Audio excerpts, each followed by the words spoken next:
ఆ జడ్జి గారు అయితే అసలు నీ జగన్ రాజకీయాలకు ఏది ముఖ్యమంత్రిగా ఉండాలో లేదో తెలుస్తానని కూడా తీర్పిచ్చారు కదా, అప్పుడు కామెంట్ చేశారు కదా. అవన్నీ తీసింది సుప్రీంకోర్టు, ఓకే బానే ఉంది. 6 నెలల్లో పూర్తి చేయమని కోర్టు చెప్పింది కదా. అప్పుడు 5 ఏళ్ళలో ఎందుకు చెప్పలేదు ఆ ముక్క చంద్రబాబు ఉన్నప్పుడు? జగన్ 6 నెలల్లో పూర్తి చేయమంది, పట్టాలు ఇవ్వడం దగ్గర నుంచి మొత్తం రాజధాని పూర్తి చేయమని చెప్పింది. అక్కడ మాట తప్పుతున్నారని చెప్పింది. మరి చంద్రబాబు టైంలో ప్లాట్లే ఇవ్వలేదు కదా వాళ్ళకి, 18 నెలల్లో ఇస్తామన్నారు. అప్పుడు 2018 కల్లా ఇస్తామన్నారు. తర్వాత 2018 దాకా ఇవ్వకపోయినా హైకోర్టు కూడా అక్కడే ఉంది కదా, సుమోటోగా ఎందుకు తీసుకోదు? బేసిక్ గా ఎందుకు తీసుకోలేదు? అన్నిటికంటే విచిత్రం చూడండి, ఆంధ్రప్రదేశ్లో హైకోర్టు పూర్తయిపోయింది అమరావతి ప్రాంతంలో అని సంతకం పెట్టేశారు అప్పుడు జడ్జి గారు.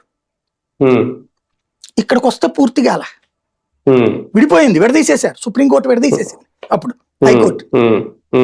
ఇక్కడ పూర్తిగా అలా కానీ పూర్తయినట్టు సంతకం పెట్టి జడ్జి గారు ఇక్కడ సీన్ కట్ చేస్తే ఎక్కడ ఉండాల్సి వచ్చింది? వాళ్ళు నివాసమేమో నోవాటెల్ హోటల్లో, ఆ కోర్టు ఏమో ముఖ్యమంత్రి క్యాంపు కార్యాలయం.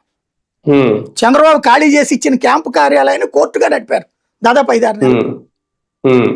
మరి ఇది అసలు ప్రపంచంలో ఎక్కడైనా సాధ్యం అవుతుందా?